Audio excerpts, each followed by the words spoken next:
that feeling, Mm-hmm. you know the one, right? It grips you.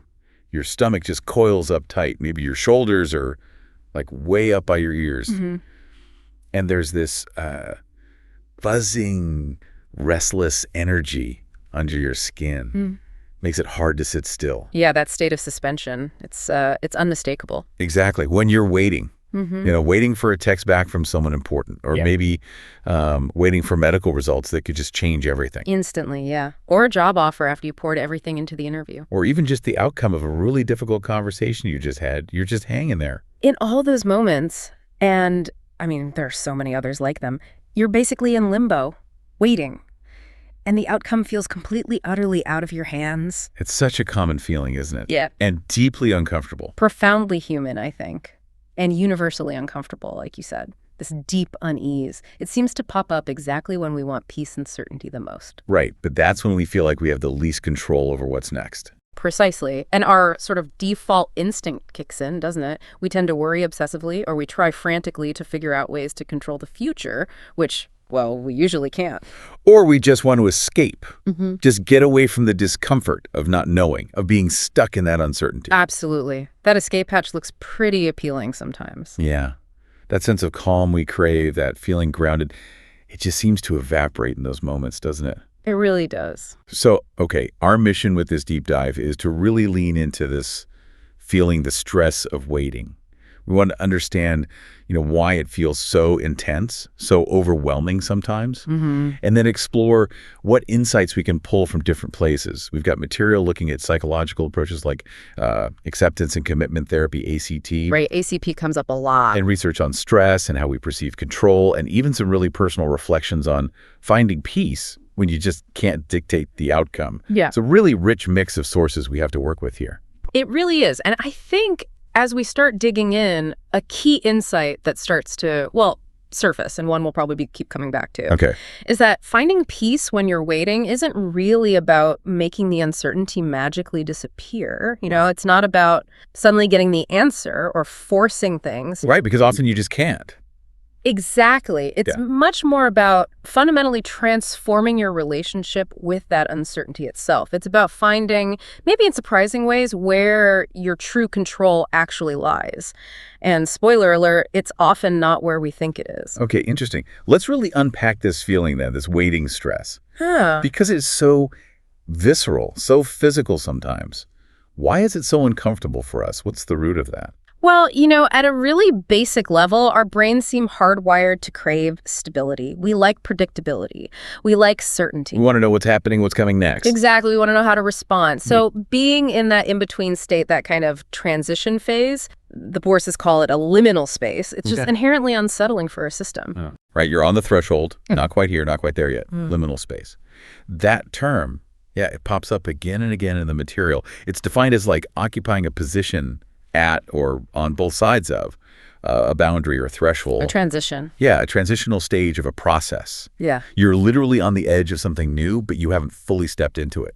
Still in transition. Precisely. And the sources give some, I think, really helpful examples of what these liminal spaces can look and feel like. Sometimes they're metaphorical, representing a state of mind or a life stage. Was it what? Like being caught between two really big decisions, maybe feeling torn, uncertain which way to go. Or that image of swinging on a trapeze, that terrifying moment. Oh, yeah. Where you've let go of the first bar, you're flying through the air, but you haven't caught the next one yet. You're just suspended. Yeah. Utter uncertainty, relying on forces outside your immediate grip. Wow, that's a powerful image. And the sources also mention physical liminal spaces, right? Places we actually go through. Yeah, places we often pass through without really thinking about their in-betweenness, like being on a staircase you've left one floor, haven't reached the next, or a bridge you're suspended over something, neither here nor there. A train, an airplane, an airport lounge. Exactly. All spaces designed for transition. And, if you imagine getting stuck in one of those places for a long time, that feeling of unease just gets amplified, doesn't it? Definitely. But then there are the really profound ones, the emotional liminal spaces, the big life transitions. Yes, and these often feel the most challenging because the boundaries are fuzzy and the stages before and after can be difficult too. Things like navigating a serious illness your own or a loved one's. You're in this process, maybe healing, maybe coping, but the outcome is uncertain. The before is gone, the after isn't clear. Moving house is another one. Your old life is literally packed in boxes. The new one isn't quite set up yet. You're in transit. Grief after loss, that's a huge one. You're navigating a world that's fundamentally changed, trying to adapt to a new reality that doesn't feel real yet. Divorce, too. Or even things we think of as happy, like graduations or weddings. They're still liminal, aren't they? Absolutely. They mark a profound ending and a significant beginning at the same time. One door slams shut, and you're standing there, not quite sure how to open the next one or what's even behind it. That really makes sense. It's the in-between that feels so shaky because the old structure, the familiar ground, is gone and the new one isn't solid yet.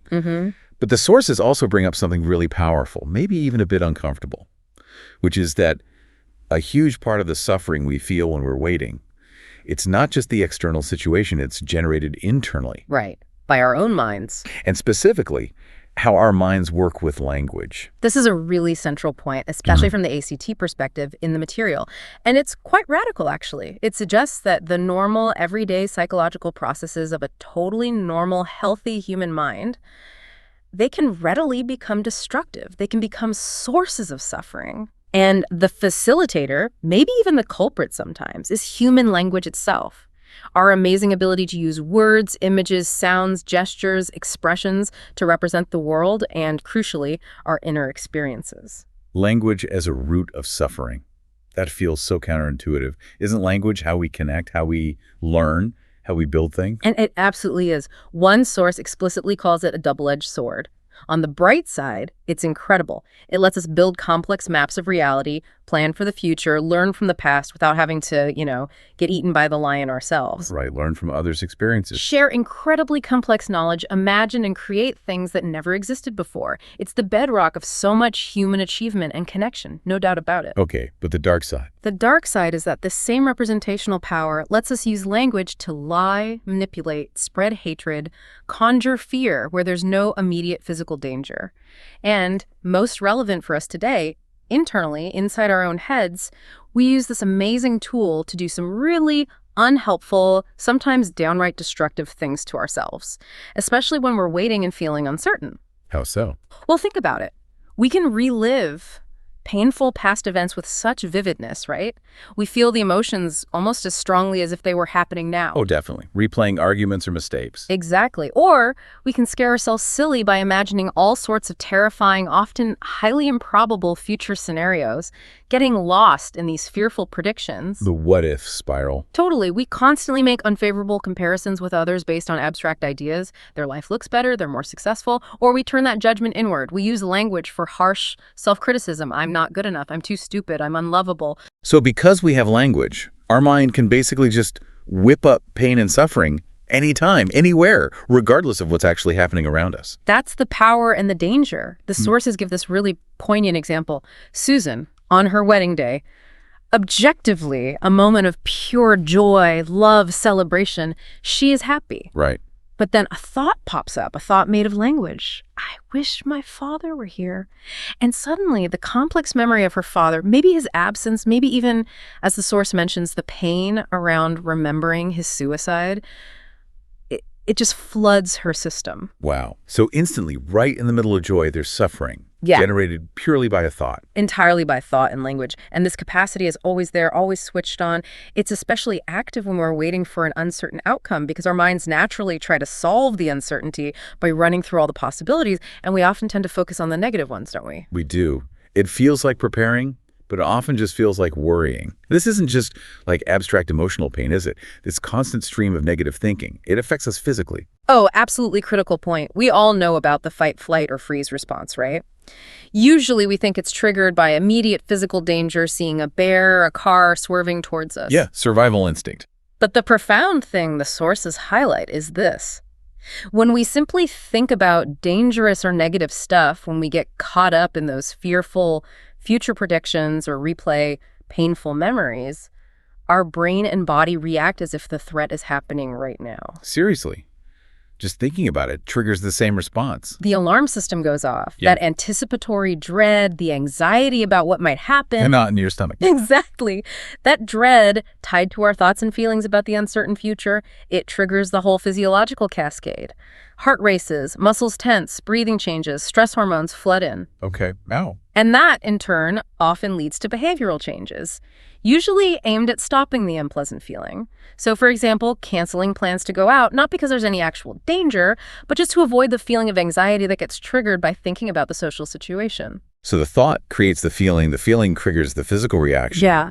And then we act to avoid the feeling. It's a whole chain reaction. It's a complete loop. So the stress of waiting, Yeah. it's not just about the external thing we're waiting for. It's massively amplified, sometimes maybe even created by our mind's amazing, but sometimes troublesome, ability to use language to spin these scary stories. It's your horror movies or past regrets. And then our body jumps in like it's real. Right now, it's like our thoughts are adding this huge layer of suffering on top of the basic uncertainty. Exactly. The mind's narrative layer adds immense weight. And given how incredibly uncomfortable that internal experience is, the anxious thoughts, the physical tension, our default setting, which is totally understandable, but often really unhelpful, is to try and make those painful feelings and thoughts just go away, which leads us right into the most common, instinctive, but ultimately, counterproductive responses we use when we're stuck waiting. Which the sources nail down as control and avoidance. Specifically, this key ACC concept called experiential avoidance, which sounds fancy, but it just means the deliberate attempt to escape from, get rid of, or avoid contact with unwanted private experiences. Private experiences meaning? Thoughts, feelings, memories, bodily sensations, urges, basically anything happening inside your skin that feels uncomfortable or painful. So like trying to push down that anxious feeling in your gut or telling yourself really firmly, just stop thinking about the bad news you might get. That's exactly it. And, while doing that experiential avoidance might give you some fleeting short-term relief. Maybe the anxiety dips for a second when you distract yourself hard enough or cancel that thing you were dreading. Yeah, that brief phew feeling. Right. But the sources really emphasize the long-term cost. It's significant, often damaging. Your life starts to get smaller. How does it get smaller? Well, the classic example is social phobia. Someone feels intense anxiety in social situations, right? So they start avoiding parties, meetings, gatherings to avoid that feeling. Initially, avoiding brings relief, so the behavior gets reinforced. Makes sense. But over time, what happens? Their world constricts. They miss out on chances for connection, for fun, for professional growth, maybe. Their life becomes increasingly limited, all driven by the effort not to feel anxious. Wow. Okay. And the sources link this pattern to depression too, right? Absolutely. It can become a vicious cycle. People experiencing depression often engage in a lot of experiential avoidance. They might be trying desperately to escape feelings like sadness, fatigue, guilt, or that heavy feeling of worthlessness. So they might do what? Stay in bed? Yeah, stay in bed, withdraw from friends, stop doing activities they used to enjoy, maybe watch endless TV. The temporary relief from not having to face those difficult feelings reinforces the avoidance. But by avoiding the feelings, they also avoid anything that might actually help. Exactly. They miss opportunities for positive experiences, connection, activity, things that could potentially shift their mood. The avoidance keeps them trapped in that depressive pattern.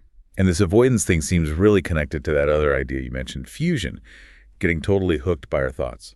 Oh, they're deeply intertwined, like two sides of the same coin. We mainly try to push away or avoid the thoughts and feelings that we are fused with. Fused meaning we believe them completely, like they're absolute truth. Yeah, like the thought is reality. So if you're fused with the thought, I'm worthless, you don't just see it as a thought, you experience it as a fundamental truth about yourself. And the feeling that comes with that, excruciating. So naturally you want it to stop. Your gut instinct is make this feeling and the thought driving it go away. So you deploy avoidance tactics, which can be obvious, like withdrawing physically or socially. Right. Or much more subtle, like staying incredibly busy to avoid having a quiet moment with your thoughts, or using substances, drugs, alcohol to numb out, overeating, even paradoxically getting stuck in rumination or constant worrying. Wait, worrying is avoidance. How does that work? It seems counterintuitive, right? But often, worrying is a mental attempt to solve a problem or control the future, precisely to avoid the raw feeling of uncertainty or helplessness.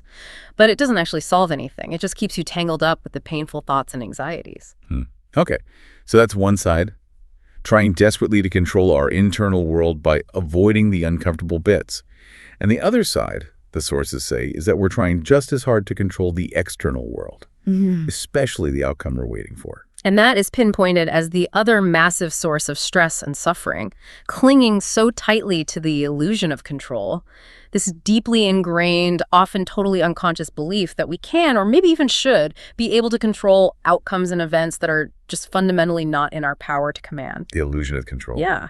And the sources argue pretty strongly that finding peace depends heavily on consciously recognizing and then surrendering this illusion of control over external things. There was that analogy in one source about being a driver, or maybe more like a passenger. Yes. That one really sticks, doesn't it? It paints this picture of us acting like shaky teenagers. Yeah. Convinced we should be driving the car, even though we're firmly buckled into the passenger seat.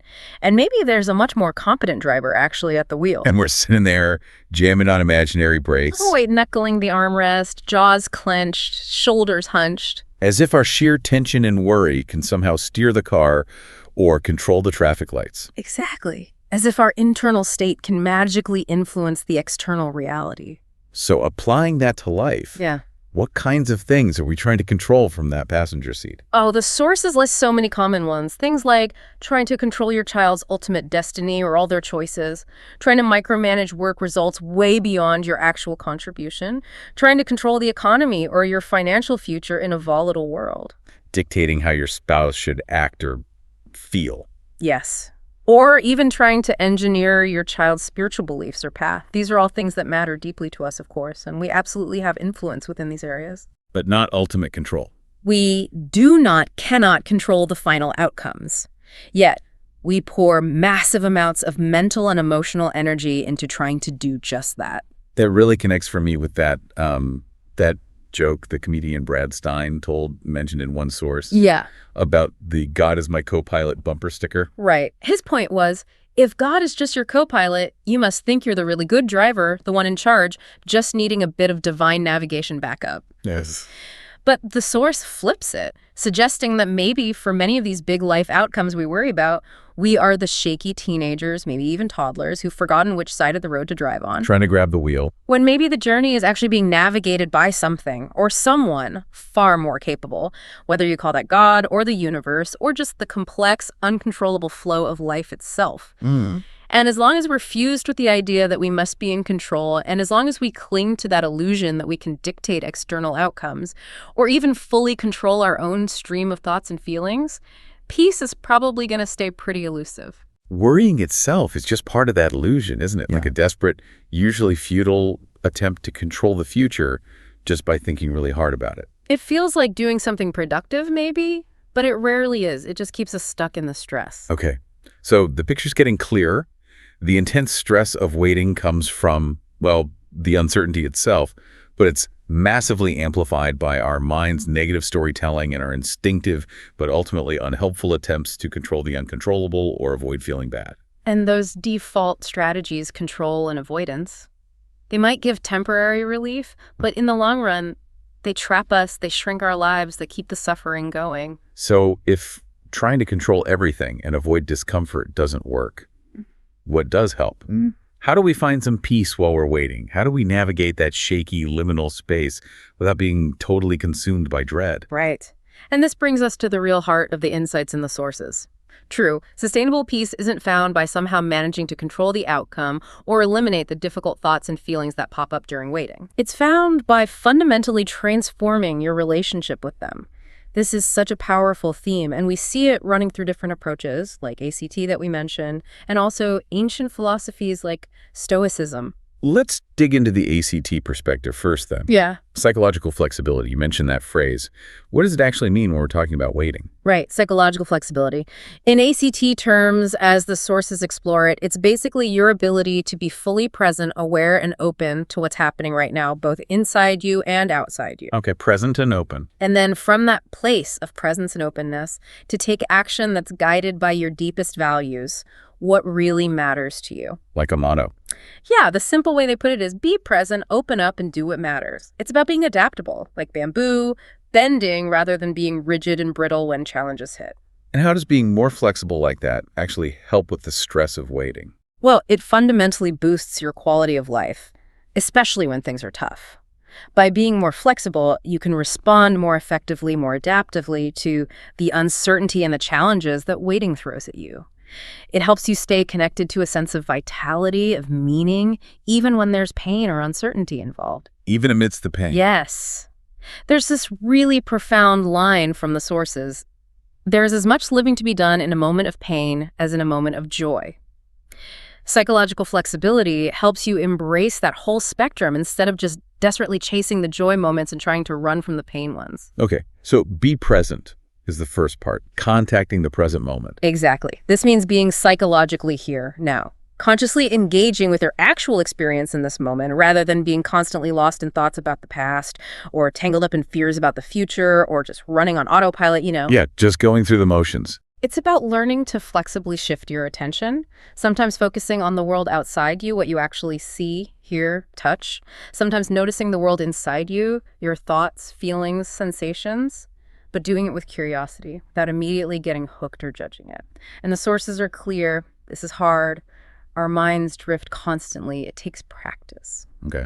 And open up that connects to acceptance. Precisely. Acceptance in the ACT way means actively opening up and making room for those painful private experiences that inevitably show up, especially when you're waiting for something important. Like the anxiety, the fear. Anxiety, fear, impatience, vulnerability, sadness, confusion, that knot in your stomach, uncomfortable sensations, difficult memories, urges to just run away. All of it.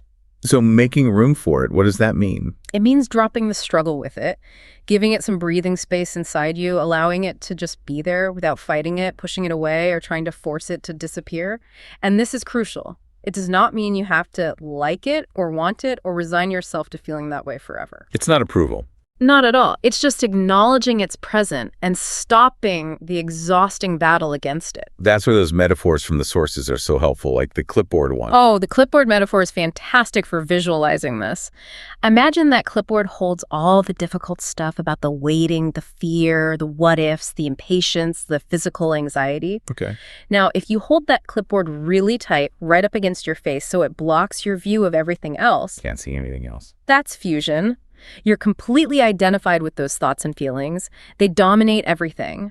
You're disconnected from the world, and you definitely can't do anything useful. Right. And if you try to push it away, holding it out at arm's length with all your might. That's experiential avoidance. You're burning immense energy, pushing, struggling against the discomfort, trying to keep it away. But look, it's still right there. It's taking up all your energy and attention. Still can't use your hands for anything else. Exactly. Your hands aren't free. You can't see clearly. You can't really engage with life while you're locked in that struggle. It's exhausting, distracting, and often the harder you push, the more it seems to push back. Okay. But the third option, letting it rest gently on your lap. That's the picture of acceptance. See? You haven't made the clipboard vanish. The difficult thoughts and feelings are still present. Still there. But it's no longer right in your face, blocking your view. It's not consuming all your energy just to hold it off. It's just resting there. Your shoulders can relax a bit. Your hands are free now. You can see the room. You can talk to people. You could pick up a tool. You could engage in something meaningful. So the discomfort is still there, but its impact, its control over you is way less. Significantly less. Letting it rest frees you up to live your life. Okay, so acceptance, this opening up, allows you to act effectively, which is the third piece. Do what matters, guided by your values. But before we get fully there, there's also that other piece about changing how we relate to thoughts specifically. Diffusion. Yes, diffusion, another absolute cornerstone of ACT. It's about learning to see thoughts for what they actually are. Just words, pictures, sounds, little bits of language and imagery flowing through your mind. Not absolute truth. Not necessarily absolute truth, no. Not commands you have to obey. Not events that are actually happening right now in the physical world. And certainly not things that require all your attention or belief. It's about unhooking from them, creating some space between you and your thoughts. Like that other metaphor, the hands as thoughts one. Exactly like that. Imagine your hands represent your thoughts. If you hold them clamped right over your eyes. Can't see. That's fusion. Your view of reality is completely blocked by your thoughts. You miss the richness of life, the possibilities for action, but lowering your hands slowly, deliberately. It's like diffusion. Right. Your thoughts are still there. You can still see your hands, but they aren't blocking your view anymore. It's suddenly much easier to connect with the world, to see what needs doing, and to act effectively when your thoughts aren't the only thing you see. And instead of getting stuck debating, is this anxious thought true? Chase ACT suggests asking a different question, right? Based on the sources. A fundamentally different question. Is this thought helpful? Or is getting caught up in this thought useful for living the kind of life I want to live? This is the workability framework. Workability, not truth. Precisely. It shifts everything. Take that thought mentioned in the sources, I'm fat. Someone might be totally fused with it, convinced it's the absolute truth, and suffer hugely because of it. Right. The ACT approach doesn't get bogged down arguing if it's true or false by some objective measure. Instead, it asks, okay, when you get completely hooked by that thought, when you buy into it 100%, what happens next? Does it help you move towards a life that feels vital and meaningful? And the example given was? If getting caught up in I'm fat leads to feeling disgusted and depressed, which then leads to hiding on the couch, eating ice cream for comfort, avoiding exercise, avoiding seeing people, well then it's clearly not workable, is it? It's not helpful for living a life connected to health, vitality, connection, regardless of the truth of the initial thought about weight. So focusing on workability changes the whole dynamic. It gives you a different way to relate to the thought, opens up space for different actions. Exactly. It breaks the automatic link between thought and unhelpful behavior. Okay, so the ACT perspective on finding peace while waiting is about cultivating this psychological flexibility. Be present. Open up to the discomfort using acceptance. See thoughts more lightly using diffusion. And then, from that freer place, do what matters. Take action guided by your values, even when it's hard or uncertain. That's a great summary. How does the Stoic perspective, which the sources also touch on, fit in here? Does it align, or is it different? There's a huge amount of alignment, actually, especially around the idea of control. The Stoic perspective, drawing from thinkers like Epictetus, really hammers home this idea.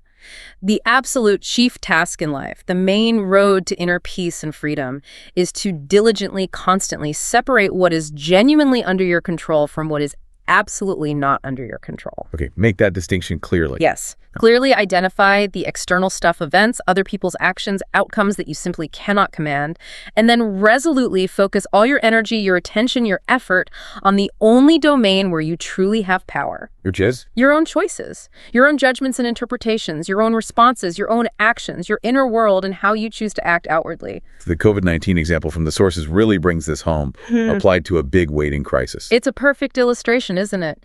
Facing a global pandemic, you, as one person, cannot control the virus itself. You can't control its spread globally, its severity, what governments decide, or how every single other person behaves.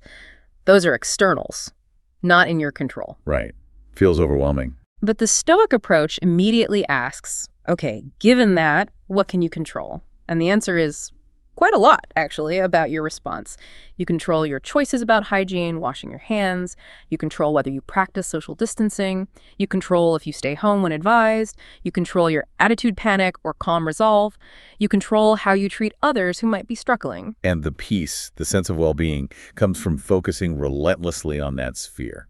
The things you can do, often just small, concrete steps. Exactly that. Stoicism isn't passive resignation. It's a very active practice of self-mastery and virtuous action within difficult circumstances. It's about embodying virtues like courage, facing the difficulty squarely, even if you can't guarantee the outcome. Self-discipline, managing your own impulses and reactions. Justice, acting fairly towards others.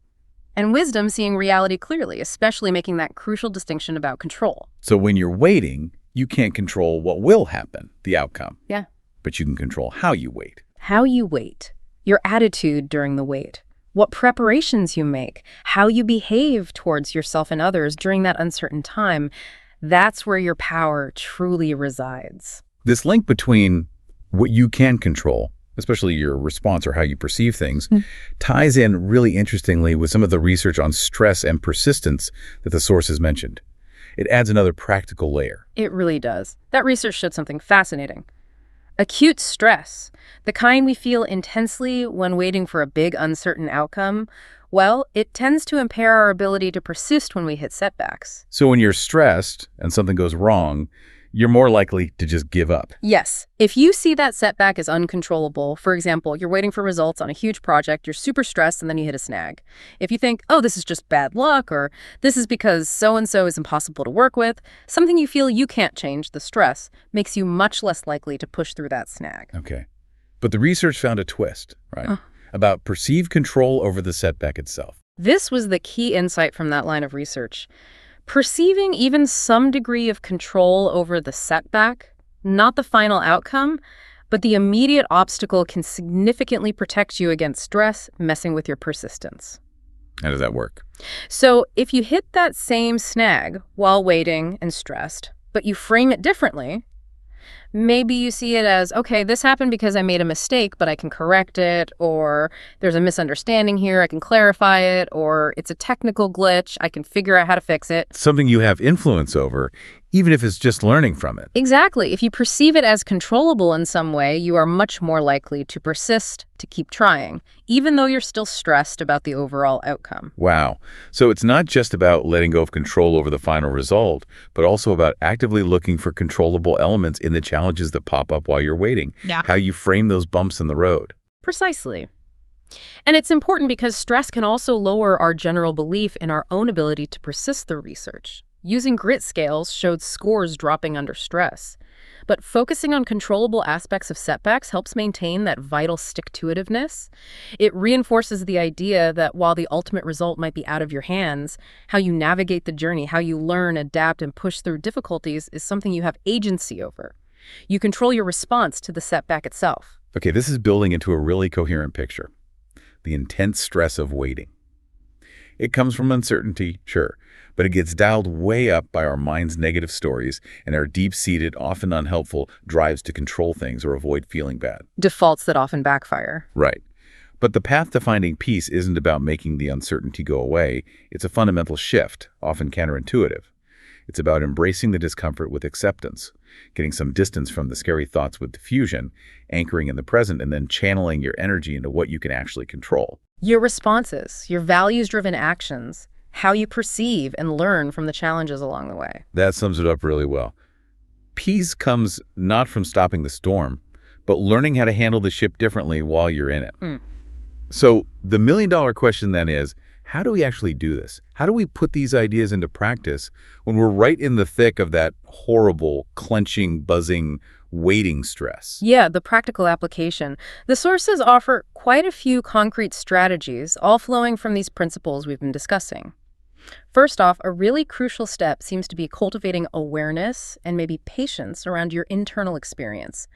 Recognizing that often it's the beliefs and stories we attach to the raw feeling of anxiety. Like this feeling means disaster is coming, or I can't cope with this uncertainty. Exactly. Those stories are often far more painful and paralyzing than the physical sensation of anxiety itself.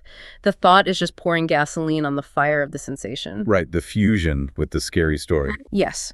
And once you can step back a bit, maybe just notice, there's the disaster story thought. See it as just a story, a stream of words and images, not necessarily a prediction of reality or a statement about your coping ability. Then the raw physical feeling, the anxiety sensation itself, it can become much more manageable, less overwhelming. It might still be there, but it doesn't have to consume you. Okay. And then a major theme in the practical advice is just relentlessly focusing your energy, your time, your attention on actions that are genuinely within your sphere of influence. This really brings together the ACT idea of doing what matters and the stoic focus on what you control. Absolutely. So while you are actively waiting for that job news, those test results, that important text, do not put your entire life on pause. Make a conscious, deliberate effort to engage in values-guided activities. Things that matter to you anyway. Things that genuinely improve your quality of life today, regardless of the outcome you're waiting for. Ask yourself, what matters most to me? If it's connection, maybe make that call to a friend, spend quality time with family. If it's growth, maybe dedicate 30 minutes to learning something new or working on a personal project you care about. If it's well-being. Prioritize exercise, make a healthy meal, protect your sleep, spend time in nature. Don't let the waiting period become this empty, anxious void. Fill it with meaningful action where you do have control. And practice mindfulness. That ties right into being present. Yes. Actively paying attention with openness and curiosity to your experience right now. What do you actually see, hear, smell, taste, touch? What sensations are in your body? What thoughts are floating by? What emotions are present? The key is just observing without getting tangled, without judging, without drifting off into future worries or past regrets. Just anchor in the now, even for a minute or two at a time. Okay. And practice acceptance when those difficult feelings or thoughts about the waiting pop up, because they will. Oh, they definitely will. When the anxiety flares, when fear creeps in, when impatience bites, when self-doubt whispers, make room for them. Metaphorically, you might imagine just acknowledging them. Anxiety's here, or impatience is visiting. Don't fight them. Don't try to suppress them or run. Just allow them to be there without trying to change them in that moment. Remembering it doesn't mean you like them being there. Exactly. You just stop the exhausting, often useless struggle against their presence. Remember the clipboard metaphor. Let it rest on your lap. It's still there, but you're free to move. And actively practice diffusion, like noticing the specific thoughts spinning around about the waiting. Yes. Notice them. This is definitely going to be terrible. They must think I'm an idiot. I won't be able to handle bad news. Yeah. See these not as facts delivered from on high, but just as thoughts, mental events, words, and pictures. Maybe even label them. That can be really helpful. There's my catastrophizing thought again. Or, okay, that's the mind-reading story. And then ask that crucial question. Is getting hooked by this specific thought right now helpful for me? Does believing this 100% help me act in line with my values? Usually the answer is a clear no. Right. And another practical step, explicitly identify what you can control in this situation. Maybe even write it down. Yeah, grabbing a pen and paper can be really clarifying. Okay, waiting for medical results. What can I control? The diagnosis, the timing, what can I control? Attending appointments, asking my doctor questions, following medical advice, taking care of my health while I wait, reaching out to my support system. Or waiting for that job offer. Can't control who they choose. Can't control if I keep applying elsewhere, if I network, if I prepare for what happens if I get it, or what I'll do if I don't. Exactly. Make that list. Acknowledge what's not in your control, maybe consciously let it go, and then pour your energy into the things that are. And related to that, consciously practice surrendering the need for control over the outcome itself. This sounds like the hardest part. It often is, because it cuts right against that deep instinct. It takes a deliberate, conscious acknowledgement. I am not actually in charge of this specific outcome. It can be framed as a practice in trust. Maybe trusting the process, whatever it is. Maybe trusting your own resilience. Trusting that you can cope whatever happens. Or as one source suggested, for some people, it might involve trusting in a higher power. Letting go of being the shaky driver. Yes, acknowledging that maybe you're not the one ultimately steering this particular ship. Whatever frame works for you, it's about releasing that white-knuckled grip on trying to dictate the uncontrollable future. And finally, just stay busy and engaged in life generally. Don't let the waiting shrink your world. Please don't. Remember how experiential avoidance leads to isolation and restriction? Counteract that actively. Deliberately engage in your hobbies. Do the dishes. Go for a walk. Call a friend. Do your work. The mundane stuff, the meaningful stuff. It keeps you grounded in the reality of your life right now, not just lost in the anxious waiting bubble. It provides a different, more constructive focus. And what about specific triggers, like that intense anxiety waiting for a text back? That's so common these days. The advice there is really practical and honestly necessary sometimes. Set boundaries with your phone. Put it down for a while. Turn off notifications for that specific person or app if you need to. Decide on specific times you'll check it, instead of being constantly on edge, checking every 30 seconds. Yeah, maybe remind yourself. Remind yourself that other people have their own lives, their own stuff going on, their own response times. A delay in texting back is almost never a personal judgment on you, even when your anxious mind screams that it is. These aren't passive things, are they? They all require active effort. They are definitely active practices. They take conscious effort, intention, and repetition, especially when you're feeling stressed and pulled towards the old habits of worry and avoidance. But they work by fundamentally shifting your focus and energy away from trying to wrestle with uncontrollable outcomes or suppress uncomfortable feelings, and towards empowering yourself right where you do have agency, in your inner responses and your outward actions guided by what truly matters. Okay, let's try and bring all this back home, make it really personal for you, the listener, right now.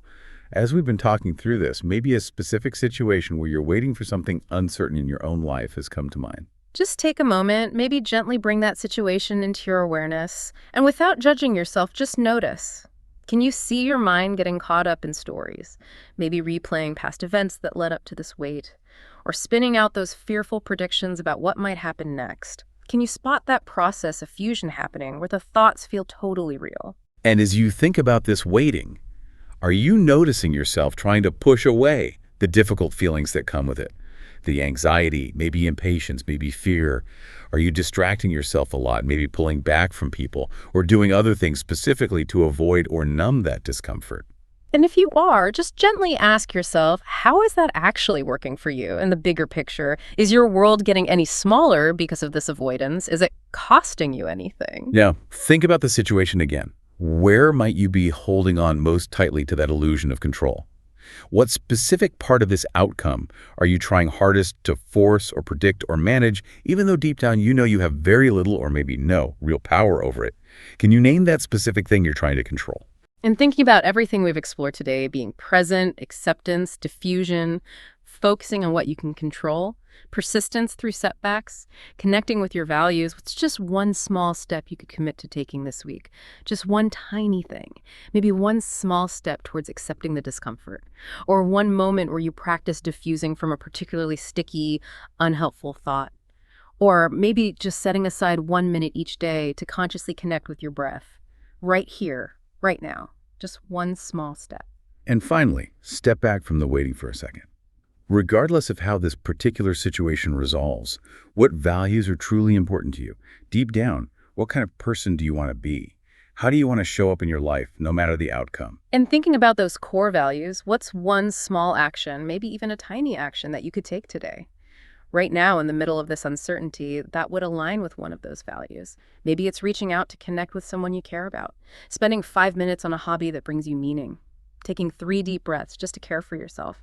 What's one value-aligned action you can take right now? The stress of waiting, it's undeniably real. It's potent, often painful. It comes from our amazing human minds, which can generate potential suffering through language, and from our deep instincts, often counterproductive to try and control external outcomes and avoid internal discomfort. And peace, when you're waiting, it's fundamentally not found in making the waiting stop or in somehow forcing certainty before it's time. It's found instead in a really radical shift, isn't it? Transforming your relationship with the uncertainty, with the discomfort, with the thoughts that swirl around. It involves actively cultivating that psychological flexibility we talked about. Through practices like bringing awareness to the present moment, opening up to your full experience with acceptance, getting some space from those sticky thoughts through diffusion, and anchoring your actions day by day, moment by moment, in what truly matters to you, your values. So the core takeaway here sums to be this. This transformation involves consciously letting go of that illusion of controlling outcomes, which are mostly outside your grasp anyway, and instead focusing your precious energy, your will, your practice on the one place where you possess genuine agency. Which is your own response, your own choices, your own actions guided by your values, and your ability to persist through the inevitable setbacks by changing how you perceive and engage with them. Waiting isn't some weird anomaly. It's just an inevitable, often frequent part of being human, isn't it? It really is. And maybe, just maybe, every moment of uncertainty, every period of waiting is less of a problem we need to eliminate and more of an invitation. Invitation. Yeah. Not an invitation to worry more. Definitely not. Not an invitation to try harder to force things, but maybe a profound invitation to practice. To practice being present, to practice opening up to your experience exactly as it is, discomfort and all, and to practice acting on what truly matters to you. Maybe discovering resilience and a deeper kind of peace right there in the fertile ground of the unknown itself. What if the waiting isn't actually the obstacle? What if, in some way, it's the path?